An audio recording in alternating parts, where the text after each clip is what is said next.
Boa noite, excelentíssimos senhores, presidente de Portugal, Marcelo Rebelo de Sousa, presidente do Brasil, Luiz Inácio Lula da Silva, primeiro-ministro de Portugal, Antônio Costa, ministro da Cultura brasileira, Margarete, minha amiga, Margarete Menezes, o ministro da Cultura português, Pedro Adão e Silva, querida Janja Lula da Silva, estou emocionado aqui. Presidente do júri do Prêmio Camões, professor Frias Martins, e tantas amigas e amigos aqui presentes. Fafá de Belém, parece que está aí, tá? Carminho, Mia Couto, Vi, Manuel Alegre, não sei se o Miguel Sousa Tavares chegou a tempo, e Pilar Del Rio, meu editor brasileiro, Luiz Schwartz, minha editora portuguesa, Clara Capitão, minha mulher,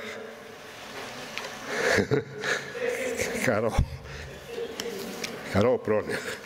Eu estou emocionado porque hoje de manhã ela saiu do hotel, atravessou a avenida e foi comprar essa gravata.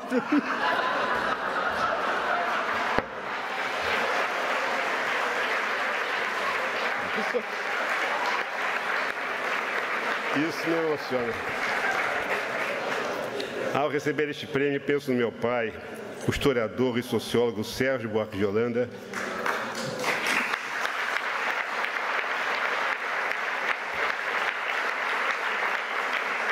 de quem herdei alguns livros e o amor pela língua portuguesa. Relembro quantas vezes interrompi seus estudos para lhe submeter meus escritos juvenis, que ele julgava sem complacência nem excessiva severidade, para em seguida me indicar leituras que poderiam me valer numa eventual carreira literária. Mas, mais tarde, quando me bandeei para a música popular, não se aborreceu, longe disso, pois gostava de samba, tocava um pouco de piano e era amigo próximo de Vinícius de Moraes, para quem a palavra cantada talvez fosse simplesmente um jeito mais sensual de falar a nossa língua. Posso imaginar meu pai coruja ao me ver hoje aqui, se bem que, caso fosse possível nos encontrarmos neste salão, eu estaria na assistência e ele cá no meu posto a receber o prêmio Camões com muito mais propriedade. Meu pai também contribuiu para a minha formação política, ele que durante a ditadura do Estado Novo militou na Esquerda Democrática, futuro Partido Socialista Brasileiro. No fim dos anos 60, retirou-se da Faculdade de Filosofia, Ciências e Letras da Universidade de São Paulo, em solidariedade a colegas caçados pela ditadura militar. Mais para o fim da vida, participou da fundação do Partido dos Trabalhadores,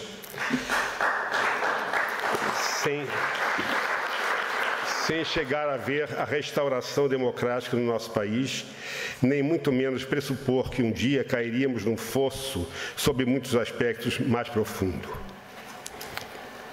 O meu pai era paulista, meu avô pernambucano, meu bisavô mineiro, meu tataravô baiano.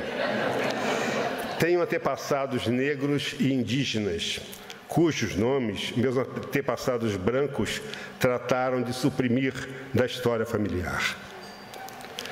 Como a imensa maioria do povo brasileiro, trago nas veias sangue do açoitado e do açoitador, o que ajuda a nos explicar um pouco.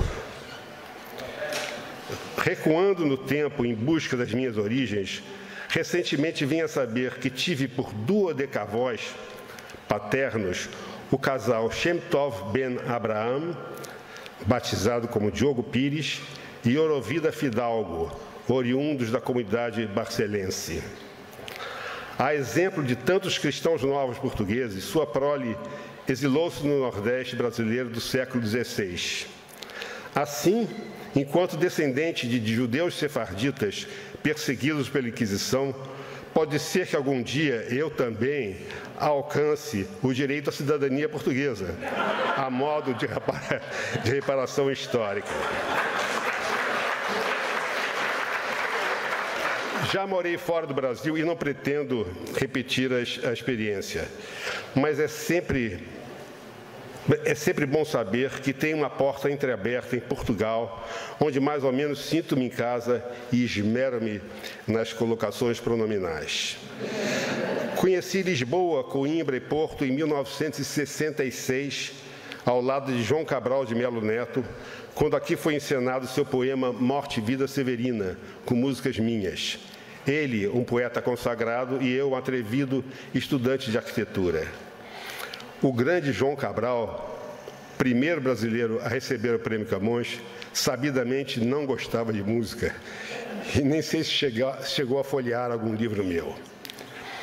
Escrevi meu primeiro romance, Estovo, em 1990, e publicá-lo foi para mim como me arriscar novamente no escritório do meu pai, em busca de sua aprovação. Contei dessa vez com padrinhos como Rubem Fonseca, Raduan Nassar e José Saramago. Hoje, meus colegas de Prêmio Camões.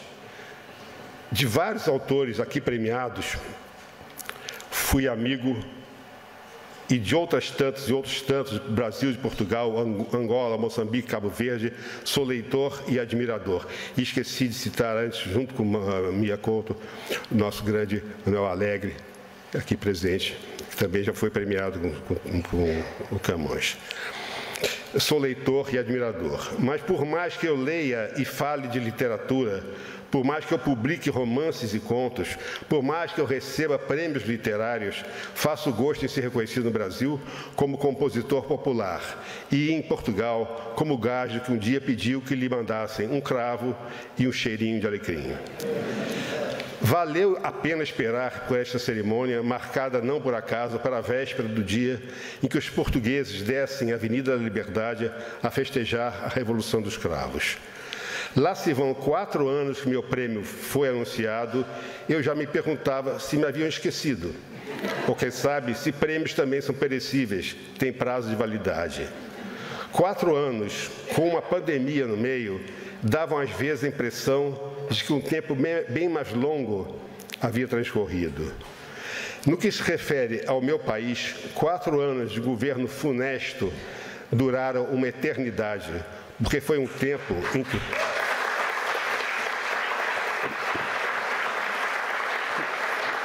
Durava uma eternidade, porque foi um tempo em que o tempo parecia andar para trás. Aquele governo foi derrotado nas urnas, mas nem por isso podemos nos distrair, pois a ameaça fascista persiste no Brasil como um pouco por toda parte. Hoje, porém, nesta tarde de celebração, reconforta-me lembrar que o ex-presidente teve a rara fineza de não sujar o diploma do meu Prêmio Camões,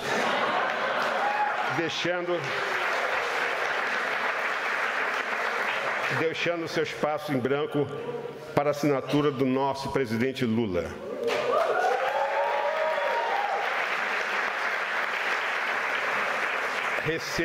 Recebo este prêmio menos como uma honraria pessoal e mais como um desagravo a tantos autores e artistas brasileiros humilhados e ofendidos nesses últimos anos de estupidez e obscurantismo. Muito obrigado.